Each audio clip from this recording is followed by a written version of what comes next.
I beg of you, dear friends, if you've not yet experienced the full events of Ragnarok, spoilers are coming. Vanaheim is a very large realm, but it was the most ambitious realm I think the studio's ever tackled. We wanted to do so much, and we did so much, and somehow we pulled it off.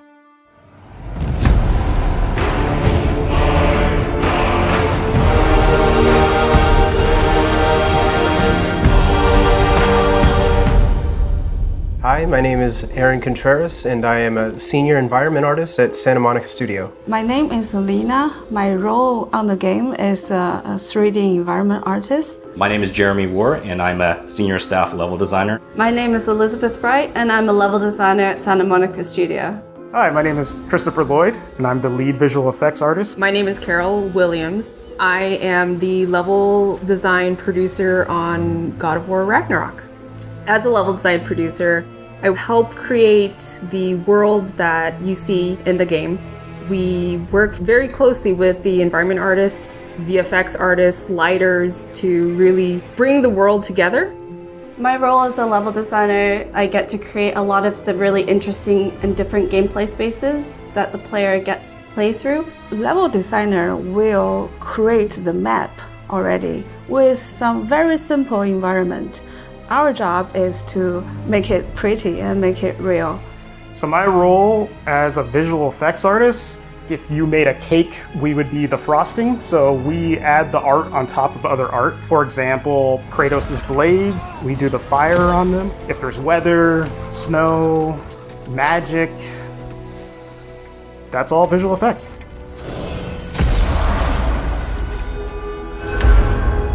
Wow, it's beautiful. And, wet. It is also dangerous. We didn't really see much of Vanaheim in the previous game, other than that little window in Freya's house.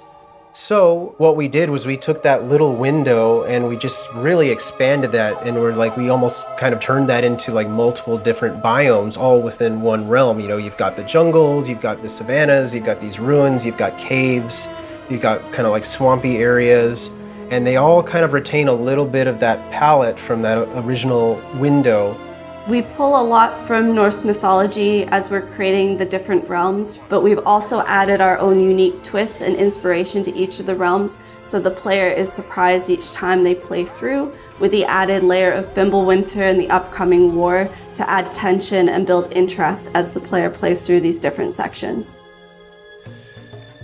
Vanaheim had very little kind of actual written mythology, but in our own kind of story, we've implemented the story of Skull and Hati and kind of the idea of the moon and the sun and other characters such as Freyr. Those were some physical, mythological elements that we could use to put into the environment to really help tell the player and anyone that's kind of paying attention, like, okay, this is Vanaheim. Pretty much it originated from the concept art and the storyboards that the artists created in terms of coming up with unique visions for what a Vanaheim jungle could look like. So pieces showing sort of the thick jungle, the canopy. From those sort of visual cues, we basically lay out the player's journey through Vanaheim as it adheres to the narrative direction.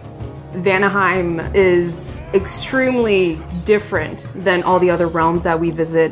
The grotto specifically, or the crater, where we actually get to see that world. Fate only binds you if you let it.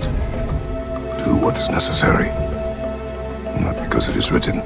Vanaheim is very unique. Typically, a level would have like one main state where that state sort of determines the look and how things behave. For Vanaheim, the realm features a time of day cycle. So what that means is that all areas of the level, except for a small few, every area has two different states that are fully functional and determine, their behavior. Implementing the day-night cycle kind of meant like, okay, what can we do with the plants? Can we make plants animate, or can we have a scene where you're there during the daytime, then you come back later and it's drastically different? We have to make effects for the daytime and the nighttime, so that way they read on both levels. So in the daytime, it's a lot more subtle, but everything still reads well and feels natural. At night, we want, effects to kind of glow. You'll notice some plants will start having some nighttime glowing feel. There's certain foliage or plant life that would be active. Different wildlife could be active. Enemies that the player may fight are tied to the time of day. And the way that Vanaheim is set up, the level can transition from one state to the other at a moment's notice. And that's particularly important once the player gets control of the time of day later on in the game, where they can pretty much change it at their discretion. It was a very challenging under the hood to get all these parts to work correctly. Yeah, it was a very satisfying challenge to accomplish. I don't know if you've ever been in a jungle before, but it gets pretty disorienting. So, whether it be day or night, you'll just get lost. And that's something that we've had to figure out how to help players get the direction they need. And again, adding the layer of the day versus night made it even extra challenging. My priority, other than to make things beautiful and realistic, I also focus on how to make plays memorable, so it's not feel generic or repetitive, or for player to get lost easily. I would, let's say, put a very weird shaped rock on the side of the road, and so when player passes by, they will be like, I remember that rock. Or put a massive root that comes out from the ground, and that will have some impact to player.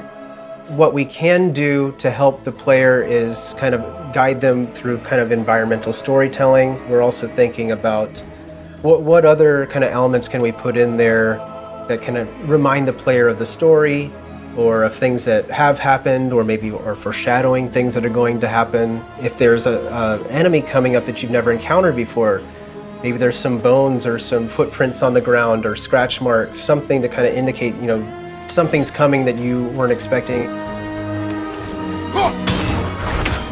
Our environment team is amazing, so we just get to sprinkle in effects everywhere, and especially for Vanaheim, where it's such a new and jungly place, you get to really put in cool little insects and different type of things in the air, and I think the team really did well at bringing that to life. Just in general, Vanaheim is just one of those realms that people haven't seen yet, so I'm just kind of excited for people to go through there for the first time and just explore, because there's a lot in Vanaheim. We're here. You live in a tree? Not in it. Below it. Emily! Look! Having worked on the previous God of War game, on Freya's house and the forest and kind of the surrounding areas, I did spend a lot of time getting to know Freya's character, and on this game I did get to spend a lot of time with her there as well. So seeing her evolve from this character who is this humble, kind of secretive witch just living in the forest very peacefully, and then has her life kind of disrupted. You must be better than this.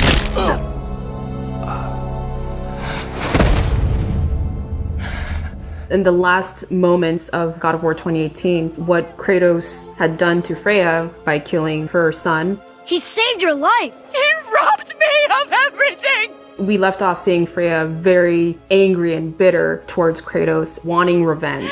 Everything! We are discovering Vanaheim along with Freya because she hasn't been back to the realm in a long time. My village. I hardly recognize it. I used to play hide and seek with Freya in the crops.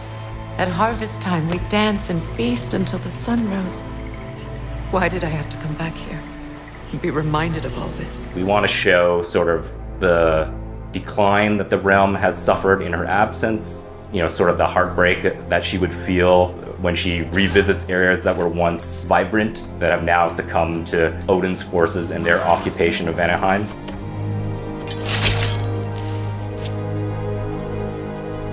You are not the one who needs to die.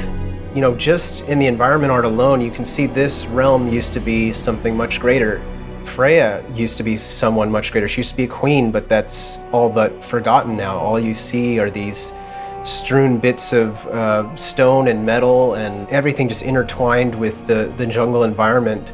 We want to sort of visually tell that story and sort of communicate that kind of pain that maybe she would feel on discovering, the destruction. But I think there's also a bit of like a redemption as well in terms of her finally coming back and trying to reclaim what was once under her rule, and then sort of showing some hope for the future in terms of her starting to mount a resistance against Odin.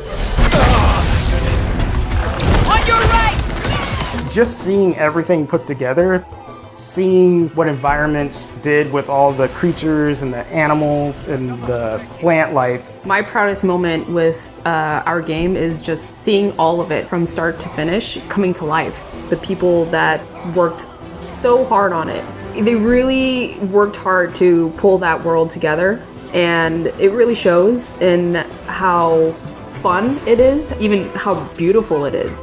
Seeing what it became is really amazing to me. When designing a new realm, we definitely take player expectations into consideration, as we want to still surprise and delight the player by creating a new space that they have not seen before, but also still maintaining the high standard of quality that we've provided to them in previous realms. It feels good to see, once everything is put together, how much impact it really has. The last time I played it, it's fantastic, and I think people will really enjoy it.